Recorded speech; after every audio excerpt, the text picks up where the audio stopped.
Yokinori Oguni, cancel. Ipapalit si Luis Neri versus Casimero. Eto na mga lods, hanggang ngayon hindi pa nagpaparamdam itong ibinalita ng panig ni Casimero. Partikular si Mark the Real News alis na makakalaban ni Casimero ngayong Oktubre na si Yokinori Oguni. Hindi pa rin hinahype at prinopromote ang kanilang laban maski malapit na ito mga lods. Pero nakita naman natin mga lods na may kontrata na ipinadala kay Kuya Lods sa Kalam, Jason Casimero, na brother coach ni Cuadro Alas, na kontrata mga lods. Pero wala pang update mga lods kung napirmahan na ba ito ni Kuya Lods sa Kalam at kung naipadala na niya sa TVP Promotions ni Masayuki Ito. Maski na may lumabas na rin mga lods sa mga Japanese newspaper tungkol nga dito sa labanan ni Casimero at Yokinori Oguni sa Oktubre sa Japan, ay wala pa rin pagpaparamdam at hype sa laban nila. Nagkataon naman mga lods na nag-anunsyo nga ng kagustuhan ni Luis Neri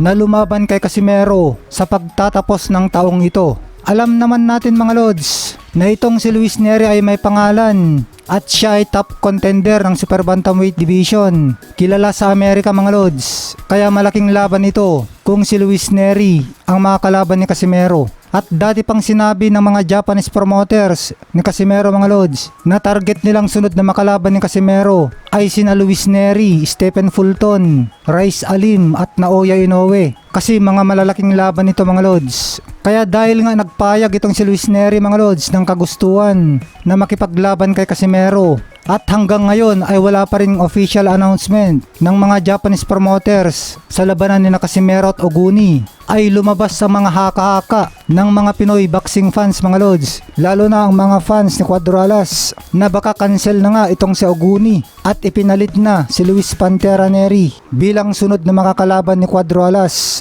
bago matapos ang taong ito. At yun nga mga lods, balita pa na plano na ng mga Japanese promoters magkasama ang panig ni Casimero at ni Naoya Inoue na plano nga nilang i-undercard ang labanan ni Luis Neri at Casimero. Sa main card naman na Inoue versus Tapales na plano nilang maganap sa Tokyo Dome ngayong December 12. Nung lumabas nga ang balita mga lods na si Yokinori Oguni na ang makakalaban ni Casimero, ay hindi masyadong excited ang mga Pinoy boxing fans. Pero nung nag-tweet si Luis Neri mga lods na gusto niya nang makalaban si Casimero, ay talaga naman naging mainit na usapan ito sa Pinoy boxing community. Syempre kasi mga lods, alam na natin ng kalidad nitong si Luis Neri na talagang napakalakas naman at talagang dugong Meksikano at bakbakan ng kanyang laban.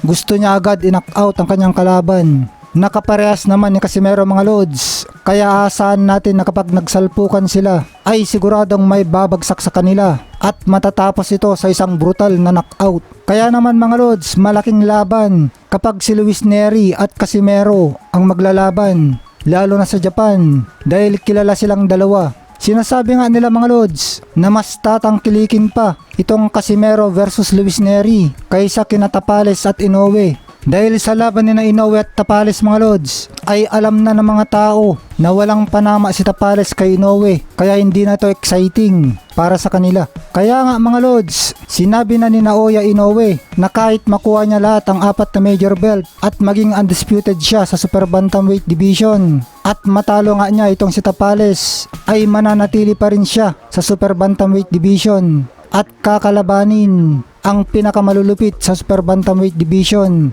na tingin niya ay itong sina Casimero at Luis Neri. Wala daw pakialam si Inoue mga lods sa belt. Gusto daw niya ng legasiya at talunin ang pinakamalupit sa Super Bantamweight Division na sina Casimero at Luis Neri nga bago siya umakyat sa Featherweight Division. Kaya nga mga lods, nakapagtataka kung bakit hindi pa inaanunsyo ng mga Japanese promoters itong laban ni Casimero at Oguni na 2 buwan na lang ay maglalaban na sila. Paano may pro-promote ito? Kaya baka nga mga lods, cancel na itong sa Oguni at si Luis Neri na at Casimero ang maglalaban na susunod.